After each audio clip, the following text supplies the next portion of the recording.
글쎄, 착한 위장전입, 나쁜 위장전입이라는 얘기까지 등장을 했습니다. 문 대통령이 직접 교통 정리에 나설까요? 이 문재인 정부의 출범 이후 순항 중이던 호평을 받던 인사가 들으셨던 것처럼 보셨던 것처럼 검증 관문에 난항을 겪고 있습니다. 그런데 오늘 민주당 추미애 대표는 이런 얘기를 했습니다. 목소리 들어보시죠. 대통령이 후보 시절 언급한 5대 원칙은 국민이 만들어주시고 국민이 요구해온 인사 기준입니다. 따라서 국회는 5대 기준에 대해 국민의 눈높이에서 해석하고 적용되어야 할 것입니다. 박주현 변호사, 네. 저는 약간 이해가 안 돼서, 그러니까 5대 기준이 있는데 국민 눈높이에 맞게 다시 해석해야 된다는 추미애 대표의 말, 그렇죠. 어떻게 보십니까? 이제 공직 배제 원칙, 5대 원칙을 이제 문재인 대통령 공약이라고 보면 될 것 같은데, 그 중에 나머지 4개는 균형이 맞는데, 특히 위장 전입 부분이 약간 균형이 안 맞는 거예요. 4대 원칙 하기에는 뭔가 좀 하나 부족한 것 같아서 5대로 만든 것 같은데, 결국 이 5대에서 만든 요게 발목을 잡는 모양새거든요. 위장 전입이 이제 주민등록법 위반을 말하는 겁니다. 근데 위장 전입 중에도 예를 들어서 뭐 부동산을 쉽게 취득하기 위해서 전입을 했다든지, 아니면 학군 때문에 전입했다든지, 아니면 선거법 요건 맞추려고 전입했으면 이게 주민등록법에서 반하는 상황으로 봐야 되는데, 그거 말고 편의를 위해서, 예를 들어서 뭐 지금 김상조 내정 후보자도 뭐 그런 것 같은데, 편의를 위해서 우편물 같은 수령 때문에 어쩔 수 없이 잠시 머물러져 있는 경우, 이런 경우는 처벌하지는 않는 거거든요.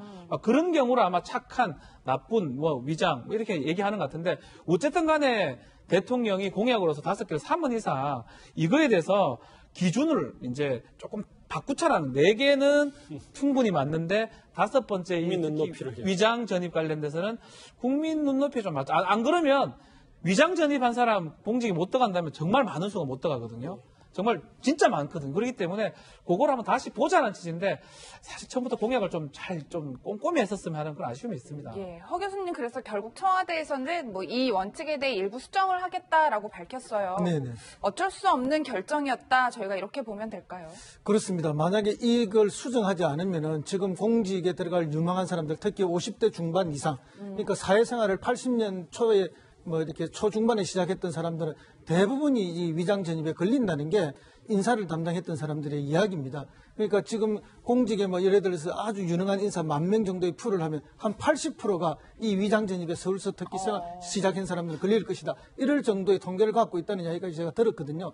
그러니까 이 부분을 이제 좀 수정할 수밖에 없다. 그래서 오늘 나오는 이야기는 좋다. 그러면은 2005년에 청문회법이 본격적으로 생겼고 청문회 도입이 됐는데, 그러면 2005년 이전의 위장 전입 부분은 이제는 좀 봐주자. 그리고 2005년 이후에 명백하게 장관도 청문회를 다 하도록 했는데, 그 이후에 또 이런 위장 전입이 있다면 이것은 정말 용서받지 못할 일이 아닌가 하는, 그래서 이제 그 시기에 있어서 기준이 하나 있고, 방금 말씀하셨던 것처럼 어쨌든 그 재산상의 이득을 볼 목적으로, 투기 목적으로 위장 전입을 했거나 파락군에 굳이 보내기 위해서 위장 전입을 한 이런 경우는 좀 도덕적으로 큰 문제가 있지 않느냐. 그렇지 않고 방금 말씀하신 생활상의 편익을 위해서 어쩔 수 없이 위장 전입했던 부분은 좀 봐줘야 되는 것이 아닌가 하는 이런 기준점을 가지고 야당하고 협상을 해서 야당과 이렇게 합의점이 된다면은 이 부분의 기준을 명확하게 해서 제도화를 하자. 그런 이야기가 되겠습니다. 그럼에도 불구하고 5대 기준을 미리 정해놓은 상태에서 여당이 갑자기 이게 뚜껑을 열어보니까 이렇게 좀 내부 문제가 있더라.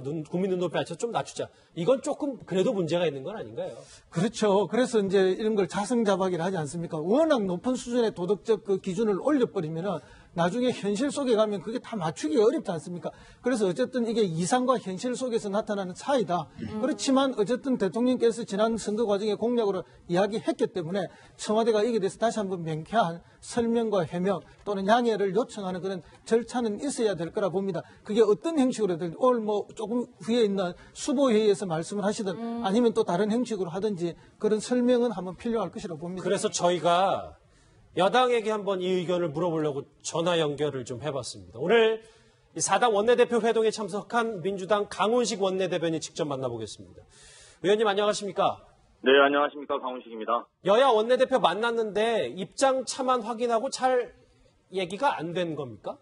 아닙니다. 그렇지 않습니다. 어제 우리 민주당의 우원식 대표가 세부적인 인사청문회 검증 사안에 대해서 세부 기준을 좀 만들자, 합의해보자 이렇게 제안을 했지 않습니까? 예. 그러고 나서 그 부분에 대해서는 일단 크게 좀 동의를 했고요. 그리고 야당의 원내대표들 또한 같이 만들고 그것들을 적당한 단위, 즉 운영위원회, 소위원회를 열어서 세부 기준을 만들자고 오늘 합의를 했습니다.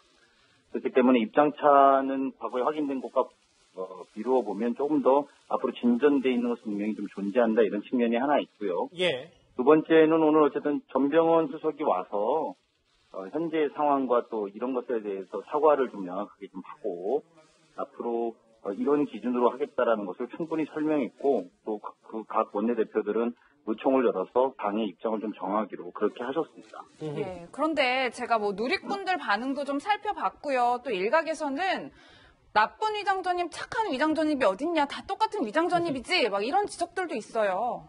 네, 그 착한 위장전입이거나 나쁜 위장전입이라고 표현한 것은 없습니다. 예.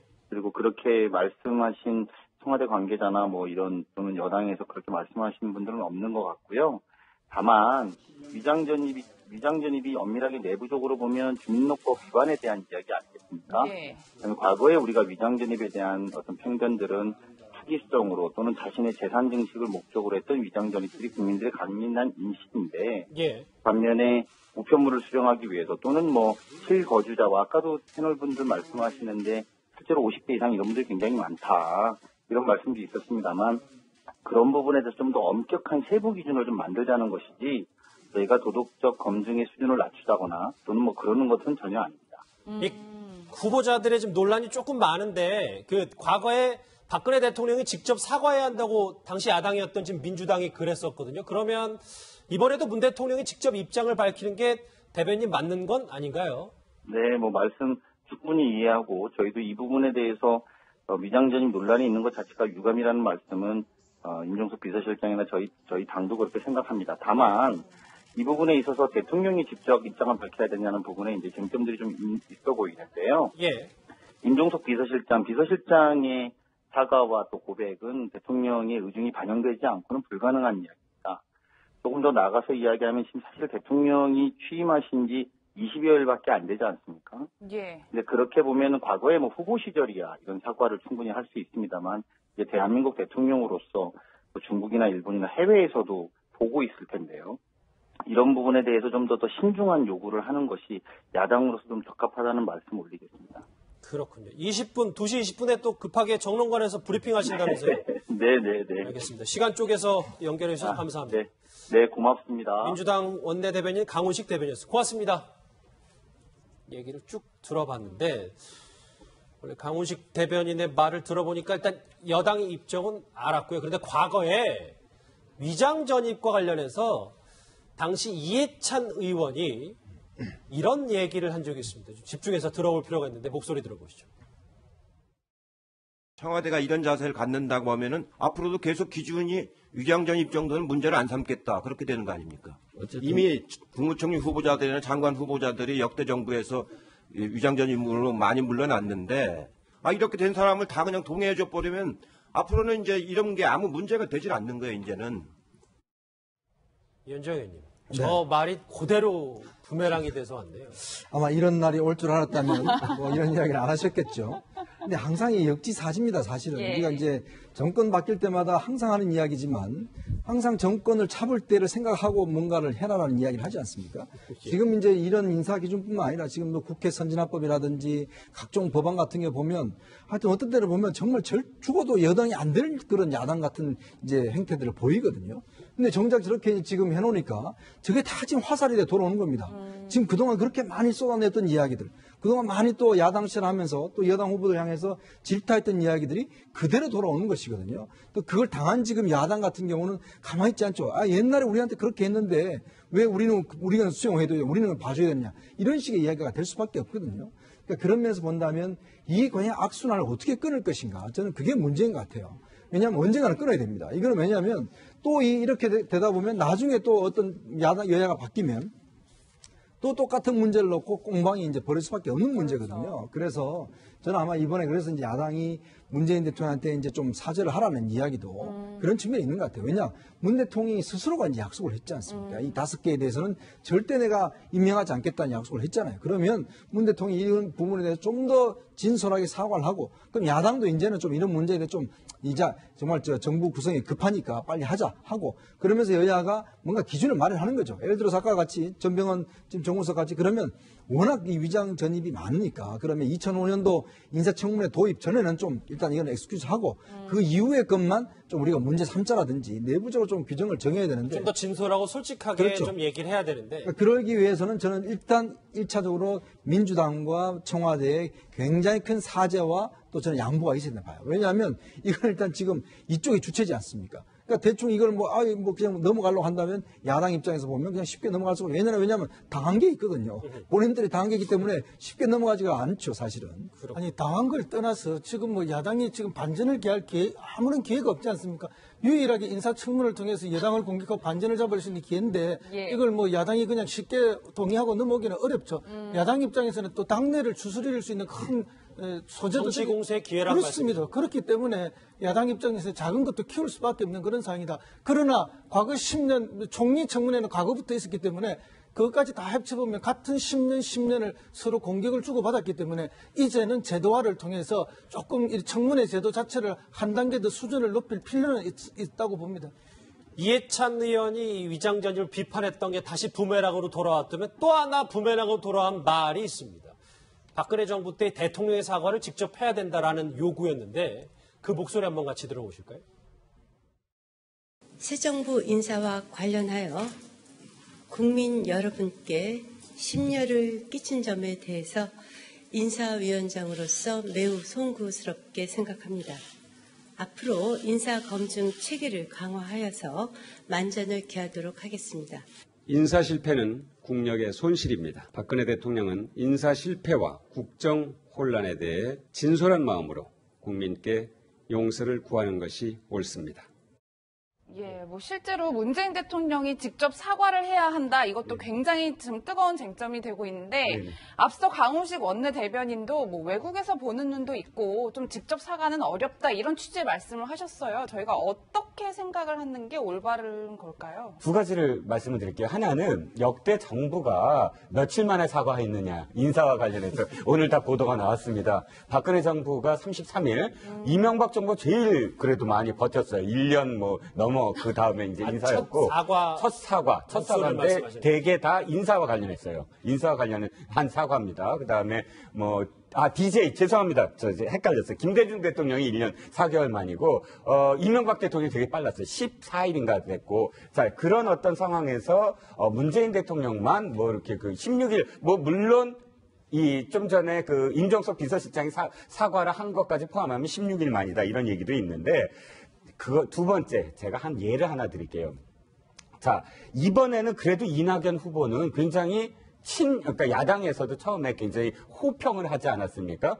자, 거꾸로 시간을 돌려볼까요? 노무현 전 대통령 시절에, 고건 총리를 지명을 했습니다. 고건 총리가 사실 또 보수 쪽 인사니까 중도긴 하지만 그래서 또 더군다나 이제 노무현 대통령이 지명을 했는데 당시에 한나라당이 인사에 대해서 시비를 건 게 아니라 당시에 이 대북 특검, 대북 송금 문제를 해서 특검을 해라. 이 문제를 갖고 사실은 저 인사청문회를 계속 미룬 거예요. 그래서 노무현 전 대통령이 어떻게 했겠습니까? 한나라 당사를 찾아갑니다. 한나라 당사를 직접 찾아가서 이거는 고건 총리에 대해서 얘기를 하면서 이건 들어다오 하고 설득을 하죠. 자, 노무현 대통령도 사실은 이 강훈식 대변인 표현에 의하면 전 세계가 보고 있는데 어떻게 그 인사 문제 때문에 출범 시작하자마자 당사를 찾아간다? 똑같은 시각 아닙니까? 나는 찾아갈 수 있다고 봐요. 전례가 또 있지 않습니까? 그건 문재인 대통령이 자승자박했으니까 결자의 해지를 해야 된다. 이런 어떤 생각으로 하셔야 될 것 같아요. 지금 2시에 이제 두 번째 수석 보좌관회의가 진행 중인데 문 대통령이 이거 관련해서 어떤 말을 할지는 저희가 한번 지켜봐야 될 것 같아요. 그런데 허 교수님, 그러니까 대통령 입장에서는 여기서부터 사과를 하기 시작하면 앞으로 더 문제가 커지면 그리고 계속 나는 저번 1번도 대통령이 사과했으니까 2번도 또 사과해야 된다. 이렇게 야권에 말릴 수 있기 때문에 좀 조심스러워하는 겁니까? 그런 면도 뭐 반드시 있겠죠. 그러나 이제 본질적으로는 사실은 지금은 이제 총리하고 뭐 국정원장까지 4명 아닙니까? 지금 나온 게. 근데 이후에 지금 장관이 15명, 20명 가까이 더 남아있잖아요. 청문 대상자들이. 그다음 검찰총장이라든지 경찰청장이 교체된다면 줄줄이 있는데 그럼 이분들은 과연 비슷한 사유가 없겠느냐? 제가 봤을 때 뭐 거의 다 대동소이한 그런 것들을 갖고 있을 것이다.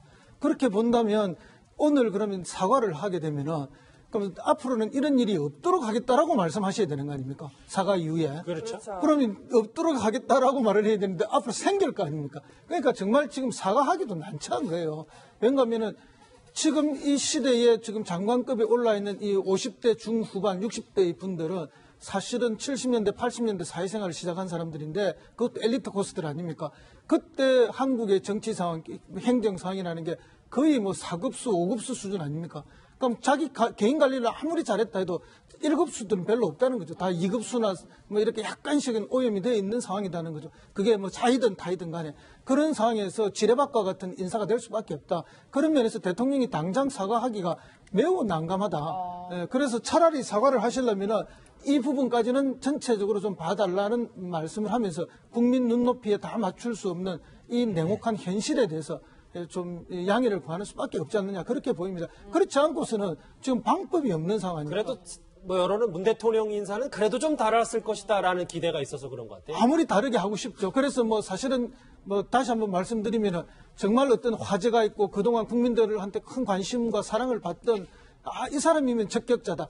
저 사람이 정말 잘했네. 이런 분들을 뽑아놨는데도 지금 이 상황이기 때문에 더 앞으로 이후에 나아지기가 매우 어렵다고 저는 봅니다. 지금 잠깐 여론조사 지나갔는데 다시 한번 보실게요. 이 뭐 문 대통령 지지율과 함께 오늘 여론조사 결과가 하나 나왔는데 그러니까 이 역량이 뛰어나다면 조금 논란이 있고 뭐 위장전입 얘기가 있어도 공직에 임명하는 게 맞겠냐라는 여론조사에 한 59.8%의 이 국민들이 일단 좀 물론 여론조사 결과입니다만 저렇게 얘기를 했어요. 이현정 의원님 먼저 말씀하시죠.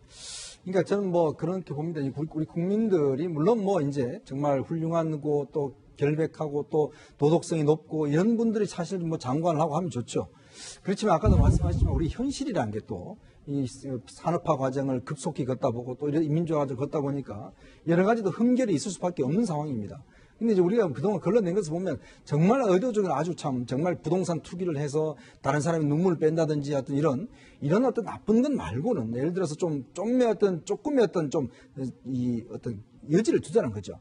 그런 면에서 볼 때는 어떤 면에서는 좀 빨리 일을 좀 잘하게 하는 것. 이게 오히려 더 중요한 게 아닌가. 왜냐하면 지금 보십시오. 작년 9월 달부터 지금 이 사태가 일어날까지 사실 정부가 거의 식물 정부랑 마찬가지였지 않습니까? 그렇죠. 그래서 국민들 입장에서 보면 이제 좀 정상적으로 안 그래도 지금 국제 경기가 좀 좋아지고 있는 상황 아니겠어요? 그런 측면에서 지금 일자리를 좀 만들어야 되고 여러 가지 지금 난제들이 많은 상황에서 빨리 좀 정부가 일을 하게 해서 그래놓고 좀 평가를 하자. 조금 더 지켜보자. 그렇죠. 왜냐하면 지금 우리가 예를 들어서 너무 지금 상황에서 엄격하게 모든 기준을 갖다 대면 이러다가 또 이 홀딱 지나가 버리면 또 나라는 어떻게 되냐. 이런 걱정도 하시는 국민들이 꽤 많거든요. 예. 그렇기 때문에 조금의 현실을 좀 보자. 그런 측면에서 여론조사도 아마 이렇게 나온 것이 아닌가 보여집니다. 여론조사 말씀 한 말씀 드리면 제 기억에 정운찬 총리도 아마 위장전입과 관련해서 문제가 됐었어요. 그 당시에 비슷한 어떤 여론조사를 했을 때 약 한 60% 정도 아주 뭐 비슷하네요. 60% 정도가 안 된다. 위장전입 뭐 안 된다. 이런 여론조사도 있었거든요. 상황에 따라서 사실은 또 인물에 따라서 여러 가지로 좀 이렇게 이 변하는 것 같아요. 이 기준도. 그랬을 때 저는 해법이 첫 번째 또 문재인 대통령입니다만 사과를 하라는 뜻보다는 자신의 발언이 어찌됐든 자신의 발언으로 인해서 후보자 시절에 자신의 발언했던 것에 대해서 지금 도리어 그것이 발목을 잡는 상황 전체적인 어떤 난국을 초래하게 된 것에 대해서 국민들에게 설득을 하고 또 야당한테 설득을 하고 국민들한테 하면서 이 기준만큼은 국정자문위가 기준을 만들지 말고 야당과 함께 국회에서 하라. 앞으로의 기준은 또 야당도 여당이 될 수도 있지 않습니까? 그렇게 해야지 이것을 지금 정부가 다 하겠다라는 것도 저는 문제라고 생각합니다. 지금 이 시간에도 열리고 있는 두 번째 수석보좌관회에서 문 대통령이 인사 논란과 해서 어느 정도 수준의 메시지를 내놓을지 저희가 한번